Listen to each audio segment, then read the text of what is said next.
여보세요? 뭐라고? 아버지가 살아계실 때 큰형한테 아파트를 증여했다고? 근데 아버지 돌아가신 지 3년이 넘었는데?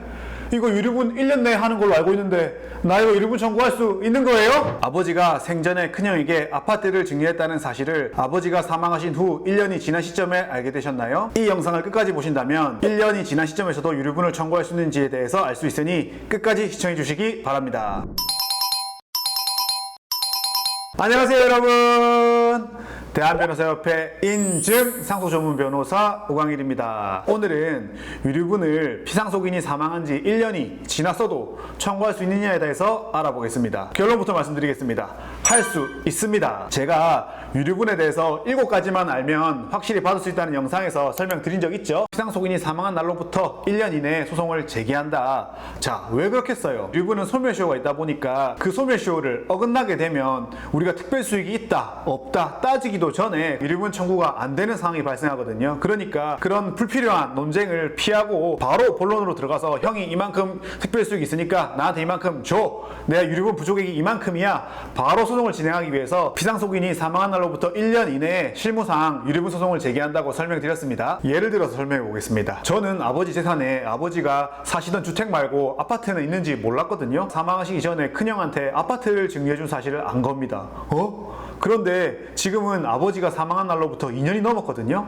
자, 이런 경우 유류분 청구할 수 있을까요? 만약에 못하게 한다면 정말 억울하겠죠. 몰라서 못한 건데 1년이 지났다는 이유로 못하게 하잖아요. 결론부터 말씀드리면 할 수 있습니다. 왜 그런지는 조문을 읽어봐야 되는데 이제 조문을 읽어볼게요. 민법 1117조 한번 읽어보겠습니다. 반환의 청구권은 유류분 권리자가 상속의 개시와, 자 여기서 한번 끊습니다. 상속의 개시, 반환해야 할 증여 또는 유증을 한 사실을 안때로부터 1년 내에 하지 않으면 시효로 소멸한다. 결국에는 두 가지 조건을 만족해야 된다는 거예요. 1년 소멸시효에 걸리냐 안 걸리냐를 판단하기 위해서는 첫 번째, 상속의 개시. 상속의 개시라는 거는 사망 시점입니다. 피상속인의. 그거 하고 그 다음에 반환해야 할 증여 또는 유증을 안때로부터 1년. 그 두 가지 모두 충족된 날로부터 1년 이내에 하면 된다는 거예요. 그러니까 둘 중에 늦은 것 기준으로 1년 내에 하면 된다는 말입니다. 말로 들으니까 어려울 수 있으니까 제가 예를 들어 설명해 보겠습니다. 아버지가 2022년 7월 1일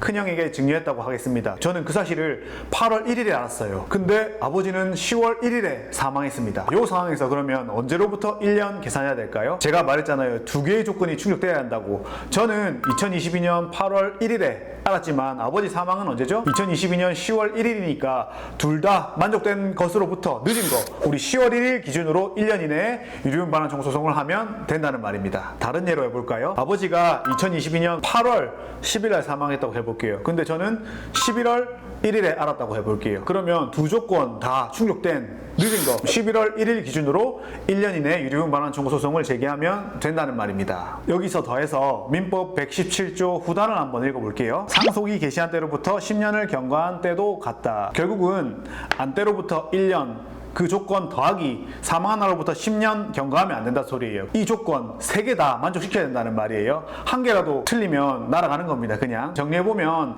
아버지 사망하신 날로부터 2년 3년 지났어도 그때 알았으면 그때로부터 1년 계산하니까 유류분 반환 청구 소송 가능하다는 거 아시겠죠? 근데 사망한 날로부터 10년이 넘어가면 안 됩니다. 자, 그럼 여기서 문제!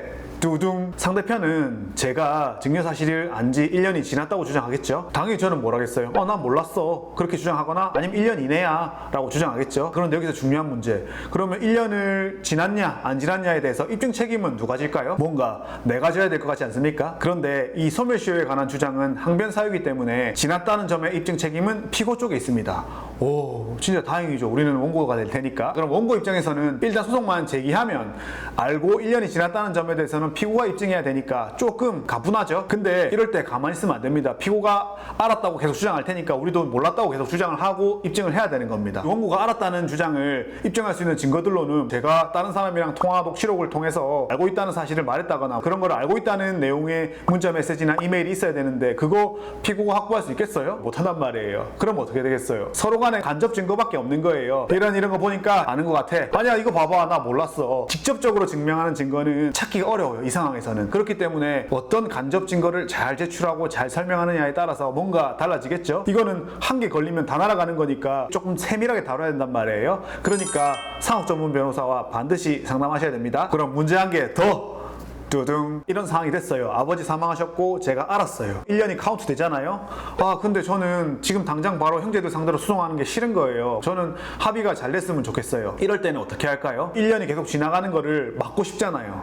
자, 이럴 때는 형한테 내용 증명을 한 개 보내놓으시면 됩니다. 무슨 말이냐? 유류분 반환 청구권 행사는 재판상으로 해도 되고 아니면 재판 외로 해도 된다. 이렇게 판례가 판시하고 있기 때문입니다. 그러니까 여러분이 카톡이나 이메일 이런 걸로도 형한테 그 의사표시를 하면 소멸시효가 중단된단 말이에요. 그렇게 할 수도 있는데 카톡이나 이메일 이런 거는 그 사람이 받았는지 안 받았는지가 모르니까 안전하게 내용 증명으로 하시기를 추천드립니다. 그러면 또 물어볼 거예요. 내용 증명 쓸 때 뭐라고 쓰면 돼요? 변호사처럼 자세히 써야 되나요? 아니요.